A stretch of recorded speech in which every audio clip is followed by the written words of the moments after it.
സിനിമയിലത്തെ ഇപ്പോൾ എല്ലാവർക്കും എൻ്റെ ചാനലിലേക്ക് സ്വാഗതം. ഇന്ന് കുറച്ച് സിനിമ അപ്ഡേറ്റ് ഉണ്ട്. ആദ്യത്തെ അപ്ഡേറ്റ് നമ്മുടെ ഖലീഫിനെ പറ്റിയാണ്. സിനിമയ്ക്ക് നമ്മുടെ ഇങ്ങനെ ഒരു അപ്ഡേറ്റ് ഒട്ടും എക്സ്പെക്റ്റ് ചെയ്തില്ല. മോഹൻലാലിൻ്റെ ഒരു ക്യാമിയോ ഉണ്ടെന്ന് കേട്ടു, അത് കൺഫേം ആക്കിയിട്ടുണ്ട്. ഇപ്പോൾ അവർ മോഹൻലാൽ നമ്മുടെ മമ്മറക്കൽ അഹമ്മദായിട്ടാണ് വരുന്നത്. അതായത് നമ്മുടെ പൃഥ്വിരാജാണ് ഗ്രാൻഡ് സൺ. അപ്പോൾ ഇങ്ങനെയാണ് ഇപ്പോൾ സിനിമയെ പറ്റി അപ്ഡേറ്റ് വന്നിരിക്കുന്നത്. ഖലീഫയുടെ പാർട്ട് 1 ഇത് ഇൻട്രോ പൃഥ്വിരാജിൻ്റെ കഥയാണ് പറയുന്നത്. നമ്മുടെ മോഹൻലാൽ ചെറിയൊരു അസിസ്റ്റൻ്റ് ക്യാമിയും ചെയ്യുന്നുണ്ട്. പാർട്ട് 2 അതായത് മോഹൻലാലിൻ്റെ കഥയായിട്ടാണ് സിനിമ വരുന്നത്. അപ്പോൾ ഇതൊരൊട്ടും എക്സ്പെക്റ്റഡ് ആയിട്ടുള്ളൊരു അപ്ഡേറ്റ് ആയിരുന്നില്ല.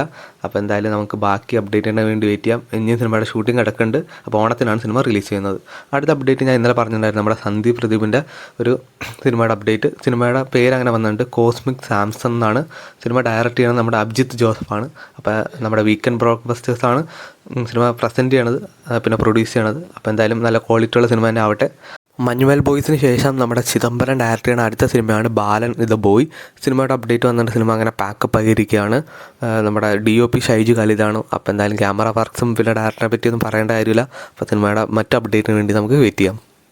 അടുത്ത അപ്ഡേറ്റ് നമ്മുടെ ചത്ത പച്ച എന്ന സിനിമ പറ്റിയാണ്. നമ്മുടെ അർജുൻ അശോകൻ്റെ ഫസ്റ്റ് ലുക്ക് വന്നിട്ടുണ്ടായിരുന്നു. ഇനിയിപ്പോൾ ഇന്ന് 7-ാം തീയതി രാവിലെ 10 മണിക്ക് റോഷൻ മാത്യുവിൻ്റെ ഫസ്റ്റ് ലുക്ക് വരുന്നതായിരിക്കും. ഇന്നത്തെ ലാസ്റ്റ് അപ്ഡേറ്റ് ആണ്, നമ്മുടെ ഉണ്ണി മുകുന്ദനും അപർണ ബാലമുരളിയും അഭിനയിക്കുന്ന സിനിമയാണ് മിണ്ടിയും പറഞ്ഞും. സിനിമ അങ്ങനെ ഈ മാസം ഡിസംബർ 25-ാം തീയതി റിലീസ് ചെയ്യുന്നതായിരിക്കും. അപ്പോൾ ഇതുപോലത്തെ സിനിമ വാർത്തകളും റിവ്യൂസൊക്കെ അറിയാൻ വേണ്ടി ചാനൽ സബ്സ്ക്രൈബ് ചെയ്യുക, കൂടെ സപ്പോർട്ട് ചെയ്യുക.